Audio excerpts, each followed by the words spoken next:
we're back. So today I was going to talk to you guys about fire management.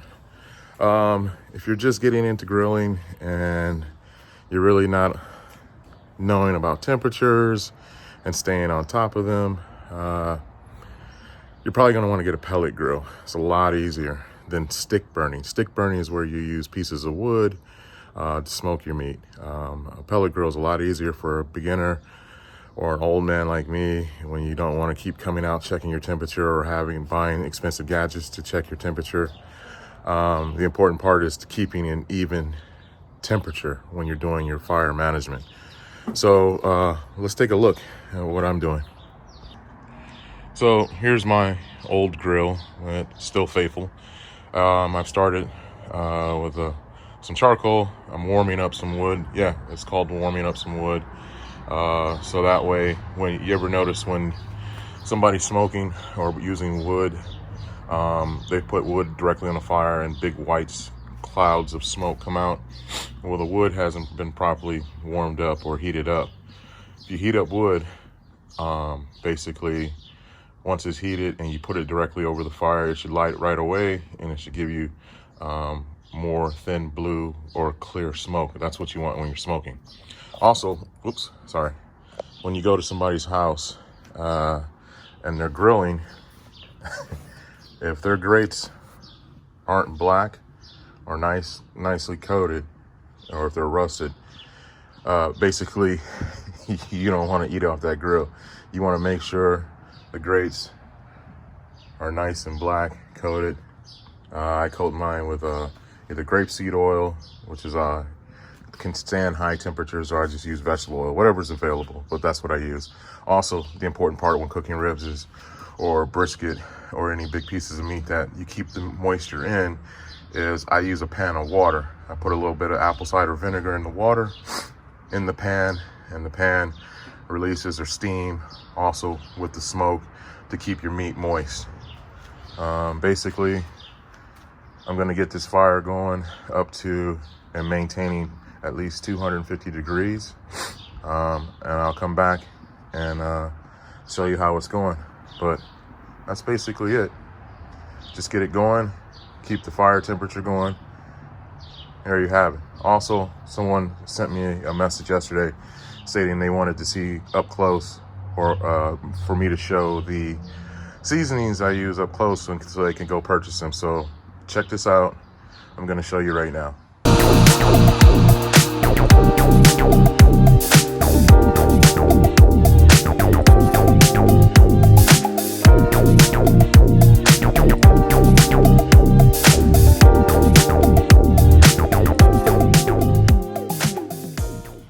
Okay, so our grill is sitting around 225. I'm gonna keep it in between 225 and 250, low and slow. Fire's going. If you can see, it's pretty much clear smoke. That's what you want. And here we go, let me put them on. Okay, so now they're on. You want them furthest away from the fire. You see the water pan underneath. I kind of pushed them, squinched them together as far as top to bottom, pushed them together a little bit so you can see the separation in the bones. Saw it on a video once, I don't know why. But anyways, here we go. 5 hours to go.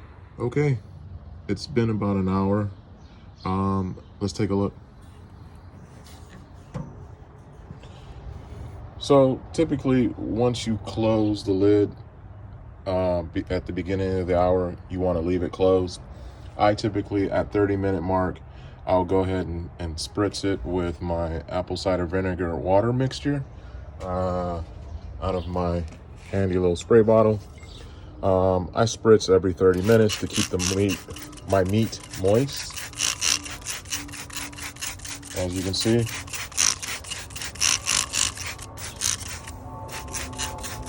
spritz, and then it's been an hour. We'll come back in 30 minutes and we'll do the next step. So remember, the first step is an hour and 30 minutes, but every 30 minutes I spritz to keep my meat moist and a light brown texture. But you want to leave your lid closed at all times if you can. And I'm letting a lot of heat out. Let me close this. Basically, yeah, hang on one second. So yeah, basically, the first hour and a half, you want to keep the lid closed. I actually, after 30 minutes, spritz, close. Maybe another 30 minutes, depending on how the smoke's coming out or whatever. I spritz. This helps to keep the meat moist and not dry out. In conjunction with your water pan.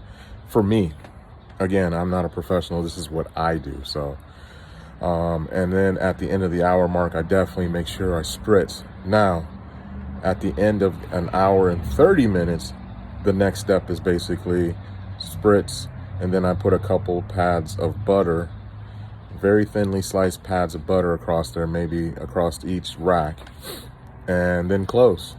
And I go for another 30 minutes, and I do the same thing again, spritz, a couple pads of butter, close, and another 30 minutes after another 30 minutes, I go ahead and do the same process again, spritz, pads of butter, close. And then after that, let's see, that's 30, 60, 90, they're ready to pull off. And then what you do at this point is the next step is I'm going to show you is how I wrap them. And when we get to that stage, you'll see. But that's it. Basically, hour and a half, 30 minutes intervals, I spritz. And at the end of an hour and a half, we go ahead and do the next step, which is spritz and butter pads. So stay tuned.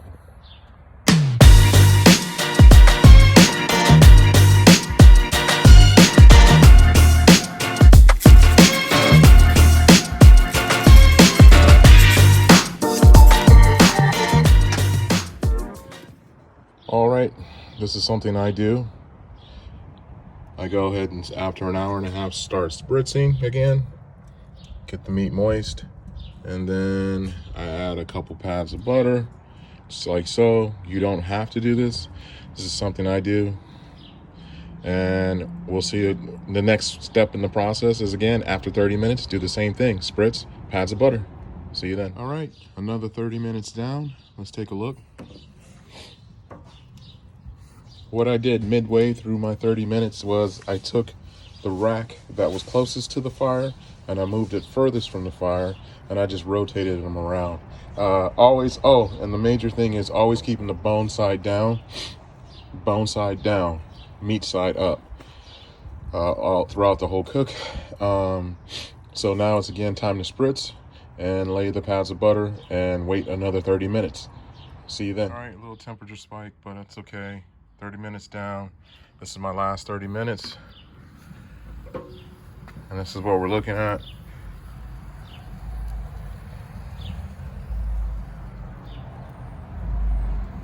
All right, so last 30 minutes, we're gonna spritz and butter.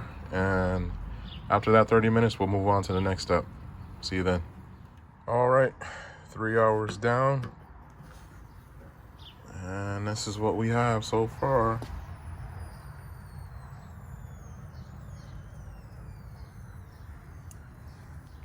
So at the 3 hour mark, it's time to pull them off and move into the next stage. Let me show you what's gonna happen. Okay, so now we've been through 3 hours of the 5 hour cook. At the 3 hour mark, now it's time to wrap them up. And this is how I do it. I go ahead and take my foil. Actually, I have oversized heavy duty foil, the length of the actual rack itself. I have regular brown sugar, and I use honey. So how I wrap them is this way.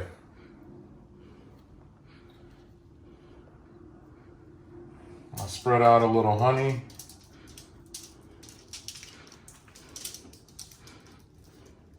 That's good.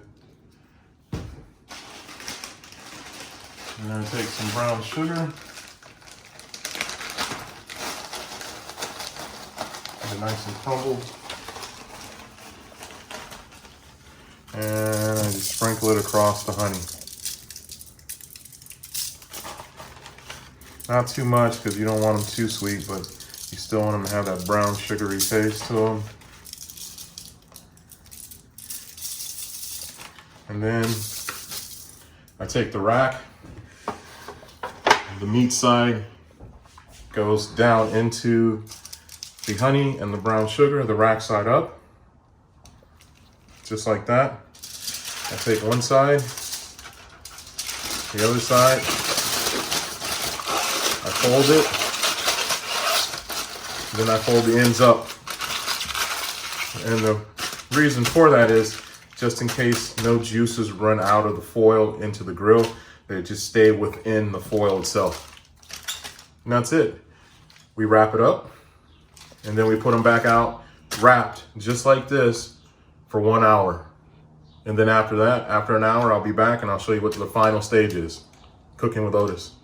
All right, so let's take a look. They have been wrapped for an hour. So now it's time for them to come out and get sauced. So let's go ahead and pull these out and get them sauced. I'll be right back. All right, so this is how it works. We're gonna go ahead and sauce. Do your own sauce, however you like. We're gonna go ahead and sauce these up. So how this works is basically, no sauce yet, but here we go. I put sauce on, let it cook for, or simmer, or while the fire's going for 15 minutes.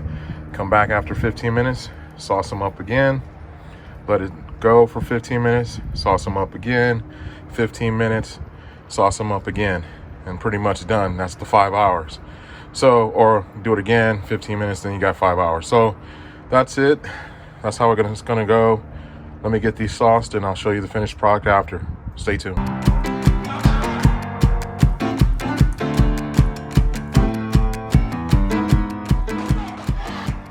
All right, we're back and we are at the 5 hour mark. It is time to come off. Let's see what we have.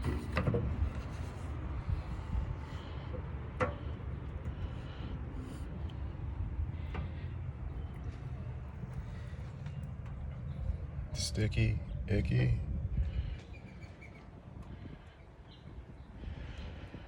Time to come off, rest, and once they've rested 30 minutes or more, maybe 45 minutes, then go ahead and cut them. You want to make sure you let your meat rest, because if you cut it right away, the juices will just run out. You're giving the time for the meat to absorb the juices back in before cutting. All right, let's take these off, wrap them up, and get them ready to deliver. There you have it, finished product, done and done. Pretty much gonna look at that. Gonna probably fall off the bone, but done and done. Let's get these wrapped and ready for delivery. There it is, y'all. Thanks for watching Cooking with Otis. Hope to see you soon. All right, so here we go. This is the taste test. Let's take a look and see what he says. I didn't taste them. I haven't done anything. This is the first taste test. Here we go. You're gonna take 2 takes or 1 take? 1 take. It's on right now. You sure? It's live or something? It's live. Let's go. Okay, it's live then. No, I don't know. I don't know. That's what I was asking you. I don't see where you got it. Okay. Okay, hold on. Hold on, let me go to the side. The bachelor party. So you said everybody's gonna be busy though. What's everybody else doing? It's good, man. It's good? Yeah, I can taste the barbecue. I can taste the smokiness. I text. So we're good? Like, Yeah, and the sauce. You straight, brother. All right. You win, Baldy. All right, we good. All right, so there you have it. Another successful episode of Cooking with Otis. I've shown you how I do my ribs, and I'm glad Jose liked them. First he said they were just okay, and I was like, really? So, but he knew they were good, so he said I win, Baldy. So there you have it, Cooking with Otis, how to rib. Hopefully you liked my videos, both of these on how to rib. And if you have any suggestions or any new ways to cook ribs, let me know. But again, if you like this video, like it, subscribe, and we'll see you again on the next episode of Cooking with Otis. Until then.